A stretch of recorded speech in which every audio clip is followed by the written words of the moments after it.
je vais y revenir par la suite. Commençons par le commencement. Donc au début on retrouve donc John Shinjao et Luffy qui continuent leur combat avec un Don Shinjao qui est bien en rupture avec un décalage avec sa personnalité de départ qui semblait bien sérieuse ou fâchée de temps en temps, et là on voit qu'il est tout tristonnet, ce qui est supposé être comique je suppose, enfin soit, mais en tout cas il dit à un moment donné par exemple qu'il était devant son trésor, un truc comme ça, et à ce moment là Garp l'a arrêté. Alors au début je me suis dit est-ce que ce serait le One Piece, est-ce qu'il était proche du One Piece, je ne sais pas. Donc comme je disais aussi, vu que c'est un pirate de l'ancienne génération, il connaît Rayleigh. Alors maintenant, quelle est la nature de leur lien? Ancien ennemi, ancien camarade, je pencherais plus pour les ennemis, mais qui se respectaient peut-être. Dans tous les cas, d'ailleurs Don Shinjao disait que pour avoir les qualités d'un roi, il fallait écraser tous les autres, ce qui suppose que peut-être Luffy affrontera d'autres utilisateurs de fruits qui utilisent donc le haki des rois. Il est possible que tous les futurs adversaires le possèdent également. D'ailleurs, ce serait même d'ailleurs très logique que alors la prochaine cible ce serait alors Doflamingo. Dans tous les cas, ce combat donc qui est laissé encore en suspens pour l'instant. Je pense qu'on y reviendra par la suite et que la prochaine fois justement ce sera la dernière fois, vu que ce sera interrompu, ce sera terminé en fait, ou interrompu. Ce sera interrompu, je pense, ce sera interrompu. Sur la suite après on a donc la partie qui honnêtement m'avait vraiment choqué au début. Juste avant ça on retrouve en fait vite fait Sanji et Kinemon qui discutent encore et on voit vite fait un vice-amiral qui passe par là, mais tout ça pour la mise en place de ce qui va se passer après. Mais je reviendrai encore une fois par la suite là-dessus.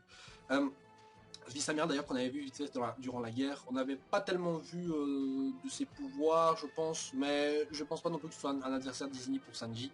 Je pense qu'il est là vraiment pour surveiller, parce que bon, ils attendent évidemment que les pirates sortent du colis. Bon, et enfin cette fois-ci donc je vais parler la partie sur les jouets, avec Franky donc qui est le petit soldat, je vais l'appeler comme ça, le petit soldat. Le petit soldat, le jouet hein. Le petit soldat. Bon, alors, on apprend donc l'odieuse vérité, mais on s'en doutait, je pense un peu, les jouets étaient avant des humains. Alors, au départ, je me suis dit, ah, c'est rigolo ça. Puis après, je me dis, wow, en fait, non, je devrais fermer ma gueule. Parce qu'en fait, les gens qui sont donc devenus, des personnes qui sont devenues des jouets, en fait, visiblement, donc, essaient de retrouver contact avec leur famille, leurs amis, ce qui est logique. Mais visiblement, ces personnes ne se souviennent plus d'elles.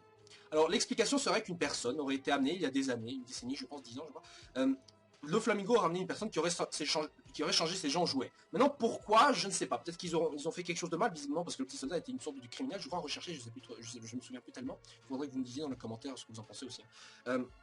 Donc, que Doflamingo, c'est ça qu'on peut-être des gens qui ont fait des choses mal et qu'ils ont puni en les transformant en jouets et en faisant en sorte que ses proches les oublient. Et je pense que le fait que les gens oublient est lié à un autre pouvoir. Peut-être pas forcément de la même personne qui a transformé les gens en jouets. Il faut pas déconner, un gars qui transforme les gens en jouets, qu'il faut oublier quelle est la logique dans ce fait du démon. Il faut choisir l'un ou l'autre. Et donc ces personnes les ont oubliées. Je pense pas que ce soit fait exprès. Ils ont pas oublié toutes seules parce que là on voit visiblement que par exemple un gamin, donc un mec qui était père de famille était transformé en jouet et là la famille, même le gamin se souvient plus de lui. Et sa mère dit même non, j'ai jamais été marié, il a pas de père. Il a pas de père, c'est normal de nos jours. Bah non, c'est pas normal, c'est pas le petit Jésus ton enfant. Hein, oh, calmos. Donc et je me suis dit aussi que c'était un peu bizarre, que c'est vraiment qu'on sache pas franchement l'identité de cette personne. Je pense qu'on la reverra certainement par la suite. Parce que quand on cite une personne comme ça qui a fait quelque chose et qu'on connaît pas son nom, c'est que forcément par la suite on apprendra qui c'est et que Luffy le rencontrera. Enfin l'équipage, peut-être d'une manière ou d'une autre dans l'histoire, on saura qui c'est. Peut-être qu'il est encore là, ou on l'a pas vu encore, peut-être c'est un des gars, la pique, cœur, Carole, un des 4 là. Enfin bon, il l'a amené il y a longtemps, donc on va savoir ce qui se passe. Bref, je trouvais, donc la partie très glauque, c'est le fait que par exemple le jouet là qui essaie de reprendre contact avec sa famille, avec ses amis, tout ça, il est balancé on ne sait où, peut-être qu'il est mort, ou il est balancé dans une sorte de cave, ou surtout sous les jouets qui cassent les couilles. Voilà, je trouvais ça vraiment glauque en fait, le mec, tu perds toute ta famille, personne ne se souvient de toi. Et c'est ce genre d'émotion en fait que One Piece arrive à amener de manière assez unique parfois. Même le fait par exemple que les enfants drogués, par exemple dans l'arc précédent de Punk Hazard, où les enfants sont drogués par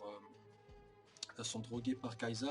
Je trouvais ça un peu bizarre et là on a encore cette atmosphère un peu glauque, enfin je trouve. Bon, c'est mon avis personnel maintenant, à vous de voir, toujours dans les commentaires. Après donc on a aussi l'énonciation de deux lois que Doflamingo aurait instauré. La première était donc que personne sort après minuit et la deuxième c'est que personne va visiter quelqu'un d'autre. Bon, les deux sont plus ou moins liés sont liés logiquement, évidemment si tu sors pas à minuit tu vas non plus aller chez quelqu'un d'autre même avant.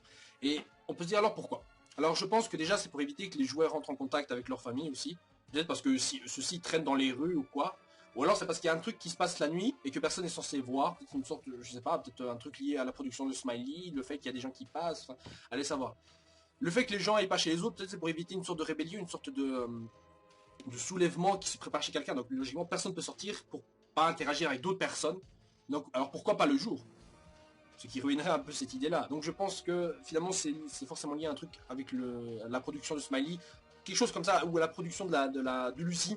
Ou alors peut-être que même l'entière cité en fait change et devient autre chose parce que c'est minuit tout pile. Alors peut-être que après minuit, franchement la cité est transformée en quelque chose d'autre, je sais pas, ou d'autres personnes sortent, allez savoir. Parce que comme on le sait, sur la fin de ce chapitre, je fais la lien avec la fin de ce chapitre.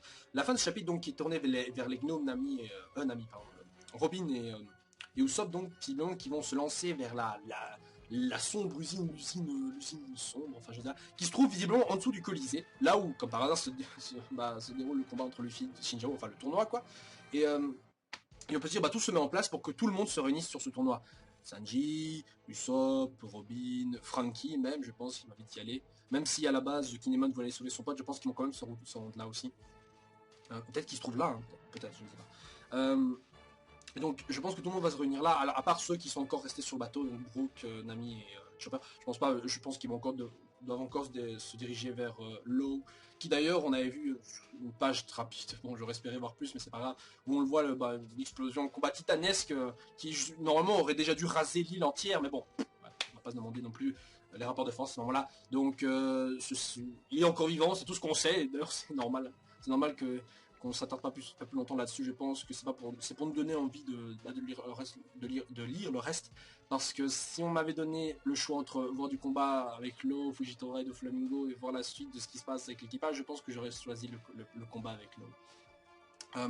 Donc le lien c'est que donc que tout se met en place donc pour que tout le monde se réunisse donc sous les sous-sols du tournoi, quoi, enfin se déroule du tournoi, et c'est à ce moment-là donc que le tournoi lui-même va s'interrompre. Parce que tous les tournois dans les mangas s'interrompent, c'est toujours comme ça. Toujours comme ça. Toujours comme ça. Bon, l'exception était Fairy Tail, mais bon, la grosse erreur c'est que ce tournoi finalement a duré plusieurs tomes, un peu trop longtemps même.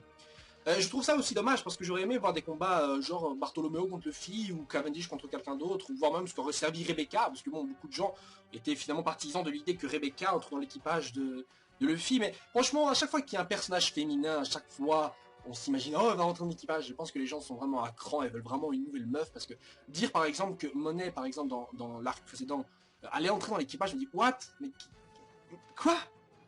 Ok, c'est une Logia, ok, elle a peut-être l'air stylée, mais c'est pas une raison. Écoutez, il y a d'autres personnes qui mériteraient tout autant même d'être dans cet équipage. Même, je sais pas moi, même Kinemon est méritant d'entrer dans l'équipage. Mais non, là c'est juste parce que c'est une meuf et qu'elle a l'air stylée, machin truc, et voilà.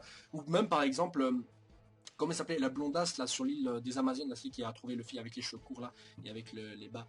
On pensait aussi qu'elle allait entrer dans l'équipage, finalement c'est pas le cas, elle est juste devenue un copain-copine. Et je pense que c'est plus ou moins ce qui va se passer avec Rebecca. De toute façon, le fils se fait toujours des alliés féminins dans plus ou moins chaque arc. Plus ou moins.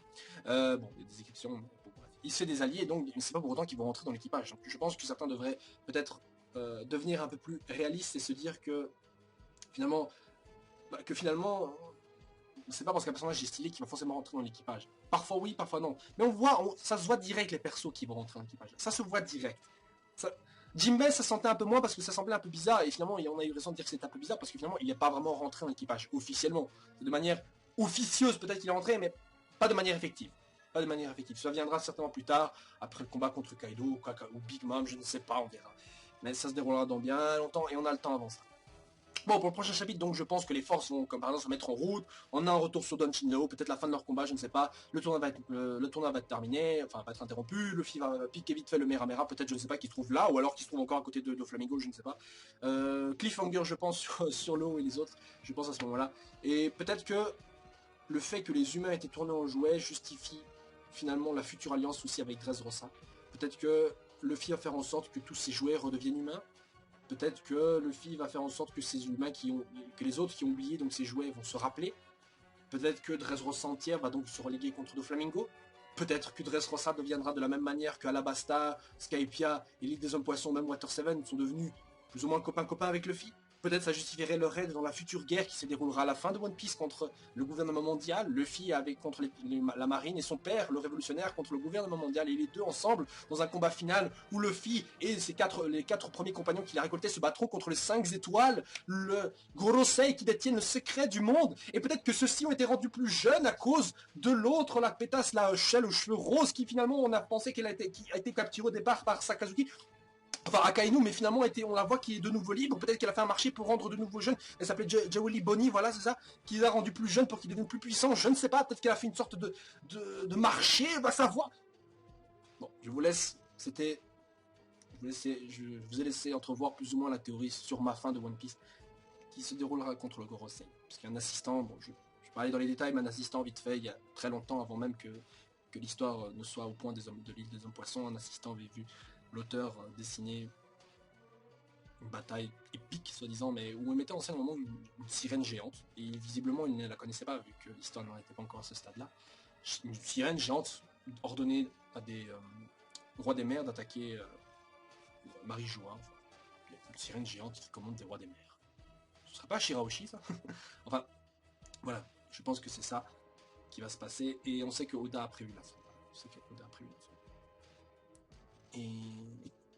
Et selon moi, c'est la fin sur un combat final, pas contre Barbe Noire, mais contre le Gorosei.